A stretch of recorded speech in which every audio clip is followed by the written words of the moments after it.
कृष्ण कहो बाहुरे। राम कहो राम कहो राम कहो बाहुरे। कृष्ण कहो कृष्ण कहो कृष्ण कहो बाहुरे। राम कहो राम कहो राम कहो बाहुरे। कृष्ण कहो कृष्ण कहो कृष्ण कहो बाहुरे। राम कहो राम कहो बाहुरे। कृष्ण कहो कृष्ण कहो कृष्ण कहो बाहुरे। राम कहो राम कहो बाहुरे। कृष्ण कहो कृष्ण कहो बाहुरे। ओम गम गणपतये नमो नमः। श्री सिद्धि विनायक नमो नमः। अष्ट विनायक नमो नमः। गणपति बप्पा मोरिया। ओम गम गणपतये नमो नमः। श्री सिद्धि विनायक नमो नमः। अष्ट विनायक नमो नमः। गणपति बप्पा मोरी। ओम गम गणपतये नमो नमः। श्री सिद्धि विनायक नमो नमः। अष्ट विनायक नमो नमः। गणपति बप्पा मोरिया। ओम गम गणपतये नमो नमः। श्री सिद्धि विनायक नमो नमः। अष्ट विनायक नमो नमः। गणपति बप्पा मोरिया। ओम गम गणपतये नमो नमः। श्री सिद्धि विनायक नमो नमः। अष्ट विनायक नमो नमः। गणपति बप्पा मोरी। ओम गम गणपतये नमो नमः। श्री सिद्धि विनायक नमो नमः। अष्ट विनायक नमो नमः। गणपति बप्पा मोरी। ओम गम गणपतये नमो नमः। श्री सिद्धि विनायक नमो नमः। अष्ट विनायक नमो नमः। गणपति बप्पा मोरिया। मंगल मूर्ति मोरिया। गणपति बप्पा मोरिया। मंगल मूर्ति मोरिया। वक्रतुंड महाकाय सूर्यकोटि समप्रभा। निर्विघ्नं कुरु मे देव सर्वकार्येषु सर्वदा। तो राम कहो राम कहो बाहुरे। कृष्ण कहो कृष्ण कहो बाहुरे। राम कहो राम कहो बाहुरे। कृष्ण कहो कृष्ण कहो बाहुरे। राम कहो बाहुरे। कृष्ण कहो कृष्ण कहो बाहुरे। राम कहो बाहुरे। कृष्ण कहो कृष्ण कहो बाहुरे। राम कहो बाहुरे। कृष्ण कहो कृष्ण कहो बाहुरे। मातु अंग चोला साजे मैया की अंग चोला साजे। मातु अंग चोला साजे मैया की अंग चोला साजे। मात की महिमा देखो ज्योत दिन रहना जागे। मात की महिमा देखो ज्योत दिन रहना जागे। मातु अंग चूल्हा साजे मैया के अंग चूल्हा साजे। मातु अंग चूल्हा साजे मैया के अंग चूल्हा साजे। मात की महिमा देखो ज्योत दिन रहना जागे। मात की महिमा देखो ज्योत दिन रहना जागे। मातु अंग चूल्हा साजे मैया के अंग चोला साज। बोले जगत जननी महाविद्या मैया की जय। मातु अंग चोला साजे हे मैया के अंग चोला साजे। ऊंचा है मंदिर तेरा ऊंचा तेरा स्थान। शेरों पर करे सवारी ऊंची है तेरी शान। ऊंचा है मंदिर तेरा ऊंचा तेरा स्थान। शेरों पर करे सवारी ऊंची है तेरी शान। जो आए श्रद्धा लेकर बोले जाए वरदान। तेरे दर पर शीश झुकाएं क्या निर्बल क्या बलवान। तेरे दर तेरे दर पर शीश झुकाएं, क्या निर्धन क्या धनवान तेरे चरणों में आकर। जय माता की, जय माता की, जय माता की, जय माता की। तेरे चरणों में आकर बोल जगत जननी महाविद्या मैया की जय। तेरे चरणों में आकर भाग कैसे ना जागे, तेरे चरणों में आकर भाग कैसे ना जागे। मात अंग चोला साजे, मैया के अंग चोला साजे। मात अंग चोला साजे, मैया के अंग चोला साजे। मात के महिमा देखो, ज्योत दिन रहना जागे। मात की महिमा देखो, ज्योत दिन रहना जागे। मात अंग चोला साजे, मैया के अंग चोला साजे। मात अंग चोला साजे, मैया के अंग चोला सा। तो राम कहो राम कहो राम कहो बावरे, कृष्ण कहो कृष्ण कहो कृष्ण कहो बावरे। राम कहो राम कहो राम कहो बावरे, कृष्ण कहो कृष्ण कहो कृष्ण कहो बावरे। बोलो राजा रामचंद्र भगवान की जय। बोलो कृष्णचंद्र भगवान की जय। बोलो द्वारिकाधीश भगवान की जय। बोलो यमुना मैया की जय। जय जय श्री राधे। ओम श्री परमात्मा ने नमः। कल के कथा प्रसंग से आए कन्हैया। कल के कथा प्रसंग में स्वामी अखंडानंदी द्वारा वर्णित रास पंचाध्यायी के 18वें प्रकरण विकार युक्त प्रेम से भी भगवत प्राप्ति संभव है का वाचन किया। उससे आगे की कथा उसी प्रकार भाव और श्रद्धा के साथ में वर्णन करेंगे। श्री राधे गोविंद, श्री राधे गोविंद, भज मन श्री राधे। श्री राधे गोविंद, श्री राधे गोविंद, भज मन श्री राधे। श्री राधे गोविंद, श्री राधे गोविंद, भज मन श्री राधे। श्री राधे जय जय राधे, जय राधे जय श्री राधे।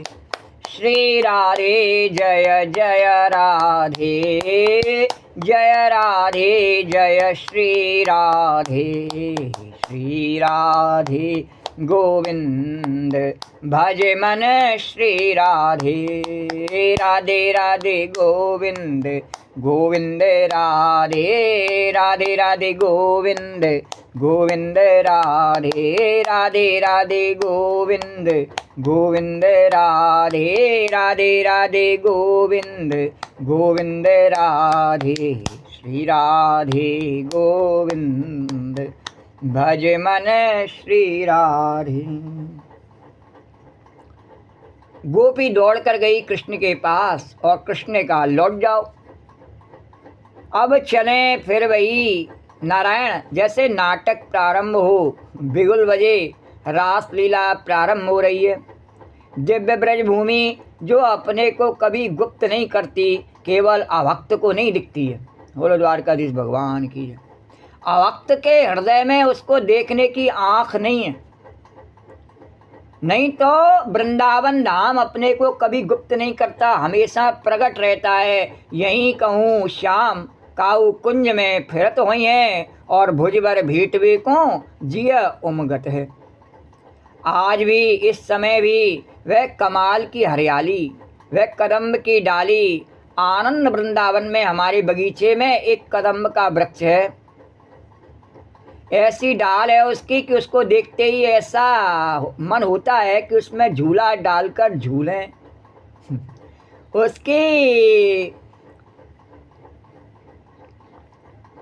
उसको देखते ही ऐसा मन होता है कि उसमें झूला डाल करके झूलें। पहले झूलते थे, उड़िया बाबा जी महाराज झूलते थे और भक्त कोकिल साईं झूलते थे। हमने उस डाली का नाम डोला कदम रखा है। श्री ठाकुर जी महाराज पर राधा के संग हिंडोला झूलते, तो सेवा कुंज में आओ तो बताते हैं कि ठाकुर जी माखन खाकर हाथ यहीं पहुंच देते। तो यह कदम्ब चिकना है और हमारे कदम्ब के वृक्ष से देने निकलते हैं। अरे बने बनाए दोने, हाँ, और बनाना नहीं पड़ता, और उन पर मक्खन लेकर के और वहीं कृष्ण कन्हैया रोकते हैं। तो ये जो भगवान की लीला है यह 5000 वर्ष पुरानी नहीं है, ये तो भगवान की नित्य लीला चलती रहती है। तो यहीं कहूँ श्याम काऊ कुंज में फिरत हुई हैं, भुजबर भेटवे को मन उमगत है। मन होता है कि दोनों हाथ से पकड़ें और हृदय से लगा लें। वह यमुना का तीर, वह बालुका में पुलिन, वह कदम्ब कुंज, वह तमाल वृक्षों की पंक्ति, वह मोर चकोर, वह चांदनी छिटकी हुई नारायण। पीताम्बरधारी मुरली मनोहर बादल जैसा शरीर जिसको देखकर गौएं दौड़ती हैं, यह कोई यमुना जल है। पीले इसको देखकर मोर नाचने लगते हैं, क्योंकि इसकी बंसी ध्वनि को बादलों की मधुर मधुर गर्जन समझते हैं। और चलो वृंदावन चलो, चलो सखी आओ कुंज की ओर। ता दृष्टांतिक मायाता भगवान ब्रज योषिता, अवहर वदताम श्रेष्ठो बाच पेशेर विमोहयन। स्वागतम वो महाभागा, अरे प्रियम किम करवाणि वा, ब्रजस्यानामयम कच्चेद ब्रूता गमन कारणम। नारायण, ता दृष्टांतिक मायाता, देखो ता में पहले तो होता है सा चा साच, और बाद में होता है तास सुतास सुताश्च। कर्ता विभक्ति के बाद कर्म विभक्ति होती है। ता दृष्टा, भगवान ने देखा, वह गोपी आ रही है, वह गोपी आ रही है, वह गोपी आ रही है। फिर देखा वे आ रही हैं, अभी एक एक देखा, फिर बहुत सारी आ रही हैं, वे आ रही हैं, वे आ रही हैं। वह गाय धुलती आ रही है, एक गोपी पहले बताया कि गाय धुलती, उसी मुद्रा में हाथों को ऐसे ऐसे करके आ रही, उसी मुद्रा में दोनों हाथ वैसे ज्यों का त्यों चली आ रही है। गिरते पड़ते बाल खुले, कपड़े गिरे हुए, पाँव कहाँ गिरते हैं पता नहीं। महाराज कृष्ण अद्भुत है, इनको अद्भुत कर्मा बोलते हैं। अक्लिष्टा कर्मा रामचंद्र भगवान का नाम है और श्री कृष्ण चंद्र का नाम है अद्भुत कर्मा। अक्लिष्ट कर्मा तो रामचंद्र के रूप में भगवान का नाम है।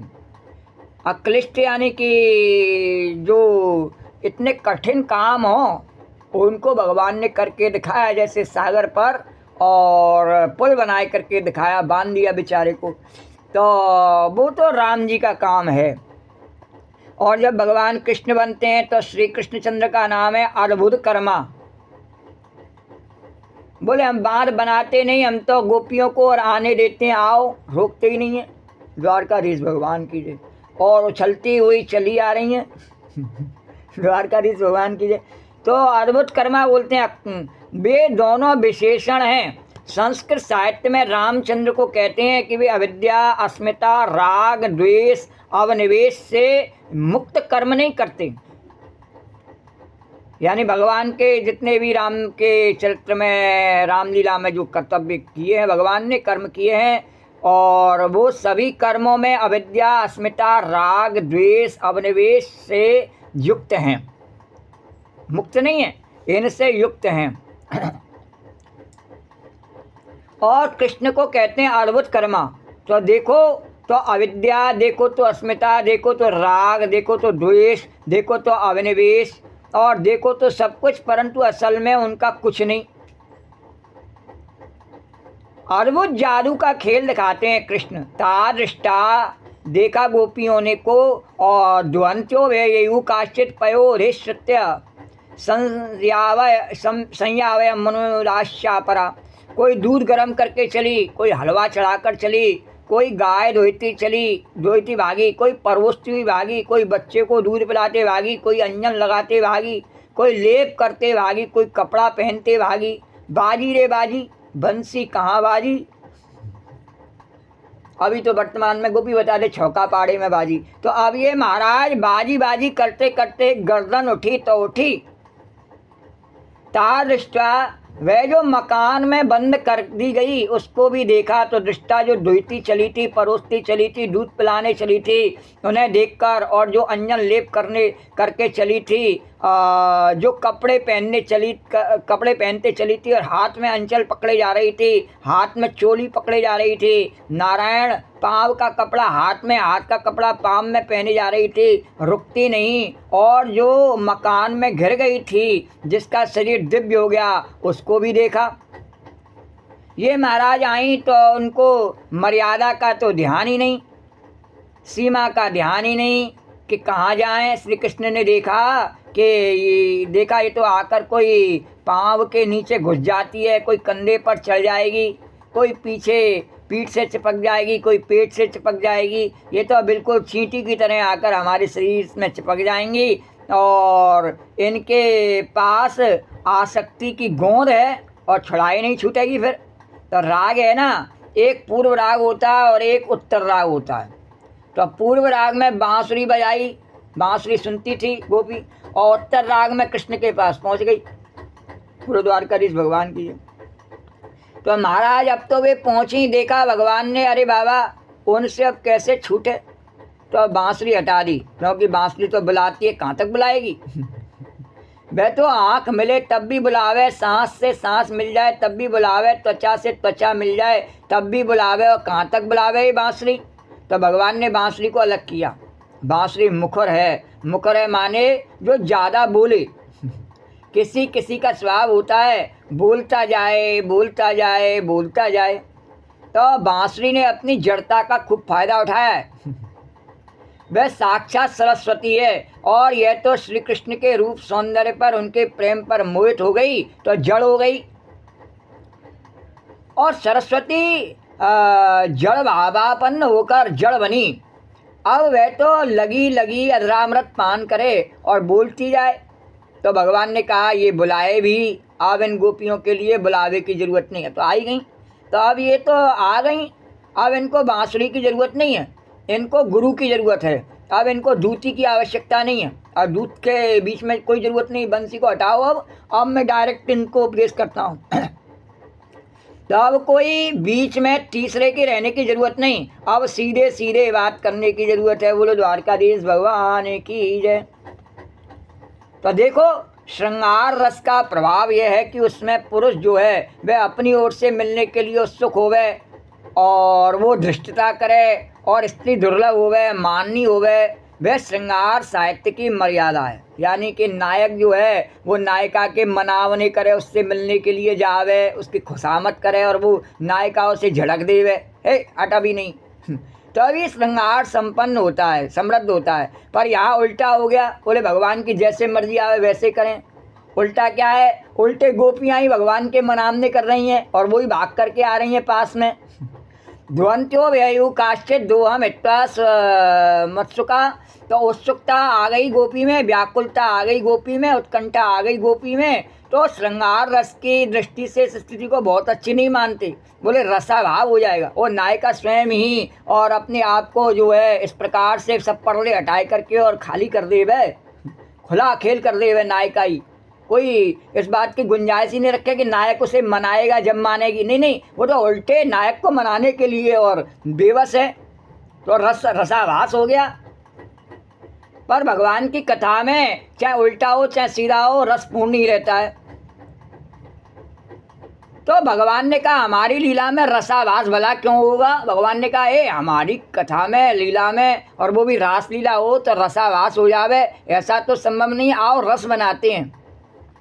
कैसे कि तुम सब सुलभ हो गई तो हम दुर्लभ हो जाएंगे। एक को दुर्लभ हो जाना चाहिए। भगवान ने कहा हम अंतर्ध्यान हो जाएंगे, याद रखना, हम दुर्लभ हो जाएंगे, तुम्हें ढूंढे से नहीं मिलेंगे। और तब यह जो प्यास जगती है ना, प्यास ही रस को रस बनाती है। जैसे बहुत जोर की प्यास लगी हो और बहुत देर तक बाद ढूंढने के बाद में जब पानी मिलता है भगवान की कृपा से, तो उस समय वो जल कैसा लगता है। जल नहीं कहते फिर उसको, फिर अमृत कहते हैं उसको, रस कहते हैं। द्वारकाधीश भगवान की वो जल नहीं रहता है केवल। जल का काम तो जलाने का नहीं, जल नहीं, वो रस तप्ती, संतुष्टि देने वाला, भगवान की भक्ति जगाने वाला वह रस।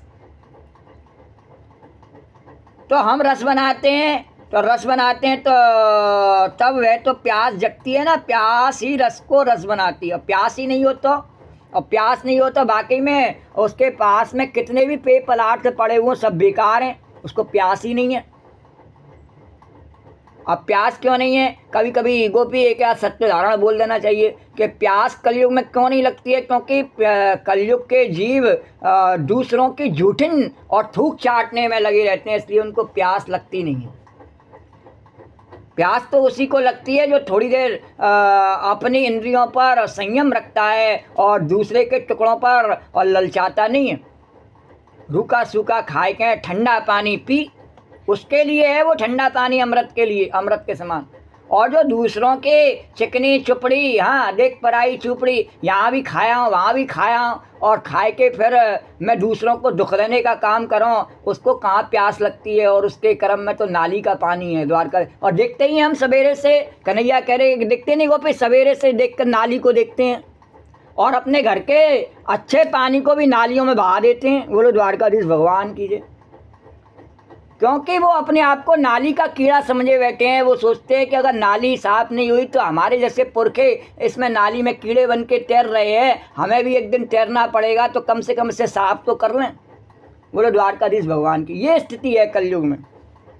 तो उनको प्यास नहीं बुझ सकती, उनकी प्यास, क्योंकि उनकी प्यास जो है ना, प्यास नहीं है, जलन है, ईर्षा है, उसको कोई इलाज नहीं है। और नहीं तो भगवान कह रहे हैं कि तब यह जो प्यास जगती है ना, कि प्यास ही रस को रस बनाती है, और सुलभता से प्यास नहीं होती है, सुलभता में प्यास बढ़ती नहीं है। तो कृष्ण ने कहा ठहरो, स्वागतम वो महाभागारी गोपियों, महाभाग्यशाली हैं। अरे सब कैसे आई आप? सायंकाल का समय, कहीं बिच्छू घूम रहा है, कहीं सांप बोल रहा है, कहीं गीदड़, कहीं साही जंगल में भूली भटकी नहीं, किसी को सांप बिच्छू ने तो कहीं काटा तो नहीं। अरे आई कैसे? आने का आखिर मतलब प्रयोजन क्या है? महाभाग्यवती गोपियों, महाभाग्य हैं आप। अब महाभाग कौन है? कि वेद में जहाँ महाभाग शब्द आता है वहाँ एक तो भजन के लिए आता है, सचिविदम सखायम न तस्य वाची भागो अस्ति। ज्ञान सूत्र में मंत्र आता है कि जिसने अपने सच्चे प्यारे को छोड़ दिया, आत्मदेव से विमुख हो गया, परमात्मा की ओर पीठ कर दिया, और सच्ची विलम सुखाए न तस्य वाची भागो अस्ति, उसको बोलने का कोई अधिकार नहीं, चुप हो जा। जिसने परमात्मा को छोड़ दिया, विमुख हो गया, और वाणी का अभिप्राय समझने का उसका अधिकार ही नहीं है, उसका भाग ही नहीं है, तो महाभागा क्या हुआ कि जो अपने सखा के पास दौड़ कर आ गया वह भागीदार नहीं है, महाभाग है। और धर्म में उसका भाग, अर्थ में उसका भाग, बोध में उसका भाग, मोक्ष में उसका भाग, परमात्मा में उसका भाग, हिस्सेदार है। तो भगवान ने कहा कि भाग्यवती गोपियों तुम्हारा स्वागत है, स्वागत है। भगवान ने कहा मेरी इस आनंदमयी लीला में तुम्हारा भी हिस्सा है। अब महाराज आजकल की कोई स्त्री हो तो फूली न समावे कि हमारे प्यारे हमारा इतना स्वागत करते हैं। अब गोपियों को तो नारायण बड़ा दुख हुआ। क्यों हुआ दुख? बोले हम कोई पराये घर आई हैं, पराये के पास आई हैं, ये स्वागत शिष्टाचार किस लिए है? ये स्वागत शिष्टाचार तो दूसरे के घर में होता है, हम तो दूसरे के पास नहीं आई। अपने आप परमात्मा अपना ही स्वरूप होता है, हम कहीं दूसरी जगह तो आई नहीं। तो अपने प्यारे के पास तो स्वागत में बंधनमान नहीं बांधे जाते, स्वागतम स्वागतम नहीं लिखा जाता। हाँ, और नायक नायिका के प्रेम में नायक नायिका से ये कहे कि अरे आपका स्वागत है, या जैसे कोई शिष्य जावे गुरु के पास में, गुरु जी अपनी गद्दी पर से उठ जा और कहे आइए आइए आपका स्वागत है। जैसे नारद मुँह की कथा में आता है, नारद जी जब भगवान से वरदान मांगने के लिए पहुँचे हैं कि विश्व मोहिनी से मेरा विवाह हो जाए, तो उस समय भगवान उठ के आसन छोड़ के खड़े हो गए, बोले आइए। जब कामदेव को उन्होंने जीत लिया था तब अपनी महिमा सुनाने के लिए पहुँचे, तो भगवान उठ कर के खड़े हो गए, बोले आइए आइए देवर्षि नारद जी, आपके जप से ही सब मान मोह क्राम क्रोध नष्ट हो जाते हैं। अब बैठिए, अपने आसन पर उनको बिठा दिया। ऐसे ही गोपियों को कहा आइए आपका स्वागत है। और ये तो ऐसे बात कर रहे हैं जैसे बिना बुलावे आई हों, जैसे इनको मालूम ही ना हो। और भगवान ने तो अभी बंसी बजा के बुलाया और अब कह रहे हैं आओ, आइए आइए, स्वागत है। यानी कि भगवान ऐसा अभिनय कर रहे हैं कि मैंने नहीं बुलाया तुम्हें, क्यों आई हो। ये तो तटस्थ हो गए। सुष्टु आगतम, सुष्टु आगतम, भले आई, अच्छा हुआ, कोई तकलीफ तो नहीं हुई। तो अब तो गोपियाँ हमारा सूरत देखने लगी, जैसे प्रेम से हम आई ऐसा प्रेम तो इनके अंदर नहीं दिखता है। बोले अगर जितने प्रेम से हम सबको छोड़ करके चली आई हैं, पूरा संसार ही छोड़ी आई, कोई अपने पति को, कोई अपने पिता को, कोई अपने भाई को, कोई बच्चों को, सबको छोड़ी आई, और इनमें तो कोई भी नहीं। और उल्टा और कह रहे हैं क्यों आई। तो शिष्टाचार कर रहा है हमारा प्रेमी, पधारिए पधारिए। हमको याद है बचपन में जब कभी बहुत देर तक बच्चों में खेलते रह जाते और बहुत देर से घर आते तो हमारे बाबा बोलते थे, अखंडानंद जी कह रहे, हमारे बाबा बोलते थे कहो महात्मा कहाँ से आ रहे हो। तो कभी महात्मा बोलते, कभी महापुरुष बोलते, कहो महापुरुष कहाँ से आ रहे हो, इतनी देर कहाँ लगा रही। तो व्यंग हुआ ना, अपने से छोटे को और सम्मान दे करके बोलना, और व्यंग हुआ। अपने से बड़े को बेटा कह के बोलना, वो उसका अपमान हुआ, और अपने छोटे को बाप कह के बोलना, वो उसका अपमान हुआ। बोले द्वारकाधीश भगवान की है। तो यह नहीं कि वह हमको महात्मा या महापुरुष समझते थे, तो वह तो बच्चा समझते थे, पर बोलते ऐसे ही थे। और एक बड़े भाई थे जो उनको उर्दू का अभ्यास था, तो वे बोलते थे कहो हजरत इतनी देर कहाँ रहे। गोपियों के लिए महाभागा शब्द ऐसे ही है जैसे कोई महात्मा, महापुरुष, महाभाग, हजरत कहकर उनका स्वागत सत्कार करे, स्वागतम वो महाभागा। तो गोपियों को अरुचिकर लगा, वे रुक गईं। अगर ये शब्द अरुचिकर न लगते तो वे जाकर महाराज चिपक ही जाती, घुस जाती शरीर में। भगवान ने अपना बचाव किया। तो जब टिक गई तब कृष्ण समझ गए कि इनको अप्रिय लगा। तो बोले प्रियम किम करवाणी वा, अब तुम्हें बुरा लग गया। तो भगवान पर तो ऐसा ही है, बुरा लग गया थोड़ा सा नमक लगा दूं अब। प्रियम किम करवाणी वा, तो क्या हमारे योग्य कोई सेवा है। अरे प्यास लगी है, गोपी तो जमुना जल ला दूं, पाँव में कांटे वांटे तो नहीं गड़े हैं, निकाल दें। रास्ता भूल कर आई हो तो चलो घर बतला दें, लौट जाओ। क्या कोई गाय बैल तुम्हारे भाग गए हैं, कोई बच्चा तुम्हारा खो गया है। आखिर शाम को किस भाव से जंगल में आई हो। प्रियम किम करवाणी वा, मैं कौन सी सेवा आपकी करूं, और हमको तो डर लग रहा है, क्या बात है जल्दी बताओ। अब तो गोपियाँ उदास हो गईं, चेहरा उतर गया। यह भाव की जो प्रतिक्रिया है वह स्त्री शरीर पर ज़्यादा होती है। अब कोई केवल स्त्री शरीर हो और उसके अंदर स्त्री की कोई भावना न हो, अब पूरी पूतना ही हो तो उस पर कुछ नहीं होता है। वो तो अपने बेटे के बारे में भी सुन के चुप, अपने पति के बारे में भी सुन के चुप, क्योंकि उसमें स्त्रीपना है ही नहीं, वो तो पत्थर हो गई है। द्वारकाधीश भगवान की जय। तो स्त्री पर ज़्यादा होता है, खासकर प्रेमी शरीर पर ज़्यादा होता है।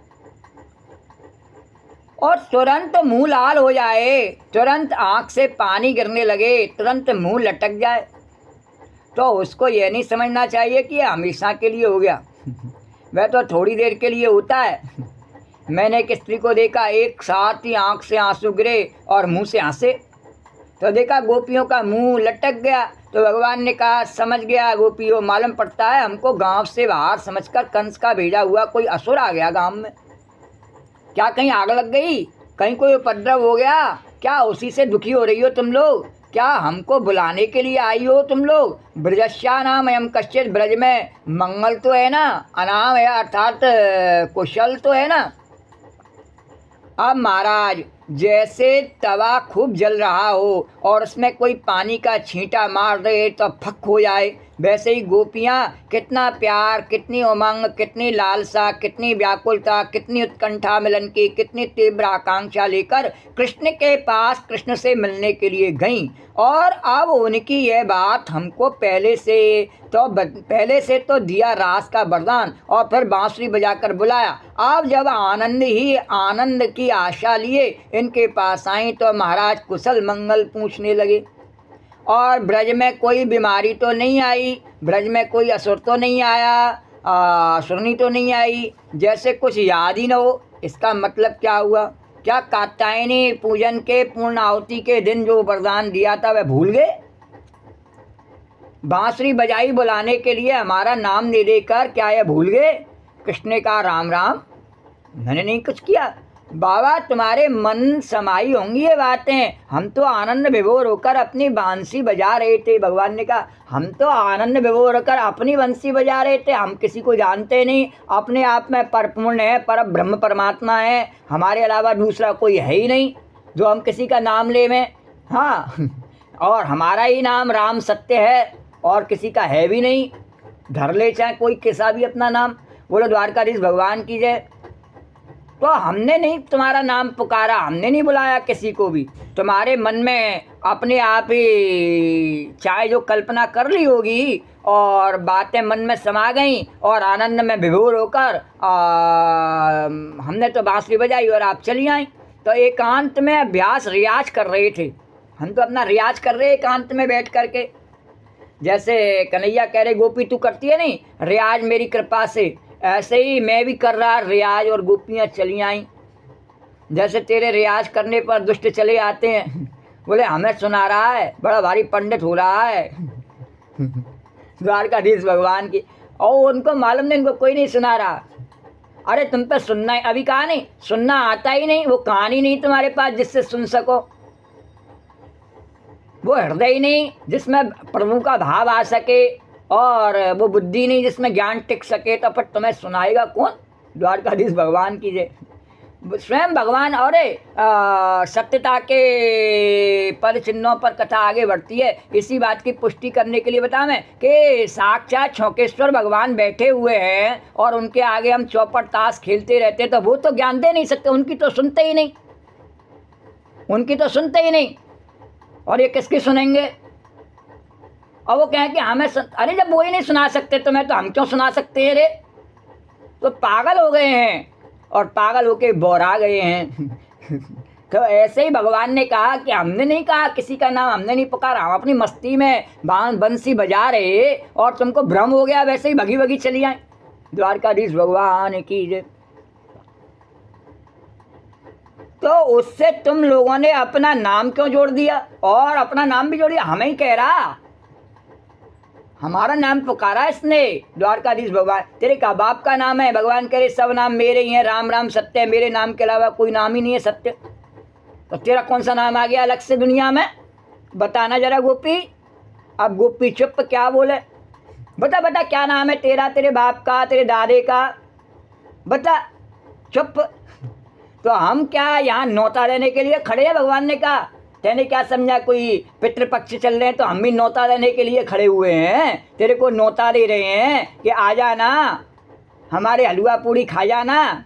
नहीं नहीं, हम नहीं खिला रहे तेरे को, हम नहीं दे रहे नौता, हमारी मैया को फुर्सत नहीं है, क्यों आई हो तुम? और बाद में कृष्ण ने कहा तुम रोज़ रोज़ हमको छकाती थी और हमारी जरा सी बात में तुम छक गई। हाँ, अरे बड़ा बातें बनानी आती हैं, हम यूँ कर सकते हैं, हम दूसरे को ऐसे मूर्ख बना सकते हैं, ऐसे बना सकते हैं। हाँ, और हम माखन के लिए कृष्ण को नचा सकते हैं, गोबर की टोकरी उठवा सकते हैं, सब कर सकते हैं, और जरा सा हमने कहा नहीं कि तुम्हारा सबरा चेहरा उतर गया। बोलो द्वारकाधीश भगवान की जय। ब्रजस्यानामयम कश्चित ब्रूता गमन कारणम। पहले बताओ कि तुम क्यों आई हो, आने का कारण अब कौन बताए? न गोपी बतावे कि हम तुमसे प्रेम करने के लिए आई हैं, और न कृष्ण बतावे कि तुमने प्रेम करने के लिए हमने बुलाया है। बोले द्वारकाधीश भगवान की जय। तो जैसे संसार में भगवान ने सबको बनाया किस लिए है? बोले भगवान ने कहा मैंने इसलिए बनाया कि सब मेरे से प्रेम करें। तो प्रभु आपने सबको यहाँ लिखा क्यों नहीं संसार में कि और कोई काम नहीं करना, मेरे से प्रेम करना? बोले नहीं, मैं बताता नहीं किसी को, और आ भी जावे नहीं गोपी की तरह कोई मेरे पास तो लौटाता और हूँ। क्यों? क्योंकि बाहर में एक बार आ जावे और फिर ये चाहिए वो चाहिए, तो मैं का कोई उसका कोई वो थोड़ी हो नौकर, ये चाहिए वो चाहिए, तो मैं उसको नहीं देता कुछ भी। मैं तो उससे अपनी सेवा कराने के लिए अपने पास रखना चाहता हूँ, लौंडी बना के, बांदी बना के। तो पहले ठोक बजा के देखता रहूँ मेरे लायक है कि नहीं है, कि ना नौता समझ के चली आई है कि पत्थर लग रही हैं इसको। तो ऐसा नहीं है, तो उल्टे मेरे को भोग लगाना पड़ेगा, मेरे लिए कष्ट सहन करना पड़ेगा। तो आजा, तो कैसे, तो भगवान ने कहा ही नहीं अपने मुंह से किसी से भी कि मेरा भजन करो, तो कैसे अपने मुंह से बता मैं। और जीव क्यों नहीं कर पाता है? मनुष्य इसलिए नहीं कर पाता, जानता तो है मनुष्य कि भगवान का भजन करना चाहिए, और दौड़ दौड़ के मंदिर और तीर्थ स्थानों पर भी जाता है, किंतु वह अपने अंदर वह दृढ़ता नहीं ला पाता है और फिर वापस लौट आता है। लेकिन गोपियों में ऐसा नहीं है, गोपियों में दृढ़ता आ गई, वो वापस नहीं लौटी, भले भगवान ने कितने भी उलाने दिए, गोपी वापस नहीं लौटती है। पर भगवान ने कहा कि जब तक तुम अपने मुंह से नहीं बताओगी गोरी, तब तक ये सांवरा भी हिलने डुलने वाला नहीं है। हमारी तेरी जो जोड़ी है नहीं, तू गोरी और मैं काला, तो हमारी तेरी जोड़ी जो है नहीं वो कैसी है कि जब तक तू नहीं कहवे नहीं कि तू मेरे से पुच्छी करने के लिए आई है, तब तक मैं भी नहीं कहूँ कि मैं तेरे से पुच्छी करना चाहता हूँ। बोलो द्वारकाधीश भगवान की जय। और नहीं तो हमारी तेरी कुट्टी है, जा अपने घर जा, द्वारकाधीश भगवान की जय। इससे आई कथा कल करेंगे। श्री राधे गोविंद, श्री राधे गोविंद, भज मन श्री राधे, श्री राधे गोविंद, भज मन श्री राधे, श्री राधे जय जय राधे, जय राधे जय श्री राधे, श्री राधे जय जय राधे, जय राधे जय श्री राधे, श्री राधे गोविंद, भज मन श्री राधे। या देवी सर्वभूतेषु कथारूपेण संस्था नमस्तस्यै नमस्तस्यै नमस्तस्यै नमो नमः। या देवी सर्वभूतेषु मातृरूपेण संस्था नमस्तस्यै नमस्तस्यै नमस्तस्यै नमो नमः। ओम सर्वमंगलमांगल्ये शिवे सर्वार्धसाधिके शरण्ये त्र्यंबके गौरी नारायणे नमोस्तुते। नमो नमो दुर्गे सुखकरणे, नमो नमो अम्बे दुखहरणे। निरंकार है ज्योति तुम्हारी, त्यों लोक फैली उजिया। ससिल लाट मुख महा विशाला, नेत्र लाल भ्रुकुटे विकराला। रूप मात को अधिक सुहावे, धरस कर जन अति सुख पावे। तुम संसार शक्ति लौकीना, पालन हेतु अन्न धन दीना। अन्नपूर्णा हुई जगपाला, तुम ही आदि सुंदरी बाला। प्रलय काल सब नासनहारी, तुम गौरी शिव शंकर प्यारी। शिव योगी तुम्हारे गुण गामे, ब्रह्मा विष्णु तुम्हें नित ध्यामे। रूप सरस्वती का तुम धारा, जय सुबुद्धि ऋषि मुनि ने उबारा। धर रूप नर सिंह को अम्बा, प्रगट वही फाड़ कर खम। रक्षा कर प्रहलाद बचायो, हिरणाकुश को स्वर्ग पठायो। लक्ष्मी रूप धरो जग माही, श्री नारायण अंग समान। क्षीर सिंधु में करत बिलासा, दया सिंधु दीजे मन आशा। हिंग लाज में तुम्ही भवानी, मैं माँ तब नहीं जाए बखानी। मातंगी धूमावती माता, भुवनेश्वरी बगला सुखदाता। श्री भैरव तारा जग तारणी, छिन्न भाल है दुख निवा। के हरिवाहन सो भवानी, लागुर वीर चलत अगवानी। कर में खप्पर खड़क विराजे, जाको देख काल डर भाज। सोए अस्त्र और त्रिशूला, जाते उठत शत्रु यसूला। नगर कोट में तुम्ही विराजत, त्यों लोक में डंका बाजत। बोलो जगत जननी माँ विद्या मैया की जय। नगर कोट में तुम्ही विराजत, त्यों लोक में डंका बाजत। सुमन समदानव तुम मारे, रक्त बीज संखन संहारे। मैं ससुर दैत्य अभिमानी, जय अगवार मही कुलानी। रूप कराल काल को धारा, संसहित तुम ते संहारा। परिगाड़ संतन पर जब जब, भैसाय मात तुम तब तब। अमरपुरी और भासव लूका, तब मैं माँ सब रहे अशोका। ज्वाला में है जो तुम्हारी, तुम्हें सदा पूजे नर नार। प्रेम भगत से जो जस गावे, दुख दारिद्र निकट नहीं आवे। ध्यावे तुम्हें जो नर मन लाई, जन्म मरण ते सो छुट जाए। जोगीश्वर मन कहते पुकारी, योग न होए बिन शक्ति तुम्हारी। शंकराचार्य तप कीनो, काम क्रोध जीत सब लीनो। निस दिन ध्यान धरो शंकर को, काऊ काल नहीं सुमरो तुमको। शक्ति रूप को मरम न पायो, शक्ति गई तब मन पछतायो। शरणागत हो कीर्ति बखानी, जय जय जय जगदम्ब भवानी। दई शक्ति नहीं अरे दई शक्ति नहीं कीन, अरे भई प्रसन्न आदि जगदम्बा, दई शक्ति नहीं कीन विलम्बा, मुख मात कष्ट अति घेरो, तुम बिन कौन हरे दुख मेरो। आशा तृष्णा निपट सतावे, रिप मूरख मोह अति डर पावे, शत्रुनाश की जय महारानी, सुमरो एक चित तुम्हें भवानी। करो कृपा हे मात दयाला, रिद्धि सिद्धि दे करो निहाला, जन्म जन्म में तब फल पाऊं, तुमरो जिसमें सदा सुनाऊं। दुर्गा चालीसा जो गावे, सब सुख भोग परम पद पावे, देवी राज शरण निज जानी, करो कृपा जगदम्ब भवानी, करो कृपा जगदम्ब भवानी। बोलो जगत जननी अन्नपूर्णा पार्वती मैया की जय। या देवी सर्वभूतेषु कथा रूपेण संस्था, नमस्तस्यै नमस्तस्यै नमस्तस्यै नमो नमः। या देवी सर्वभूतेषु मातृरूपेण संस्था, नमस्तस्यै नमस्तस्यै नमस्तस्यै नमो नमः। तो राम कहो राम कहो राम कहो बाबरे, कृष्ण कहो कृष्ण कहो कृष्ण कहो बाबरे, राम कहो राम कहो राम कहो बाबरे, कृष्ण कहो कृष्ण कहो।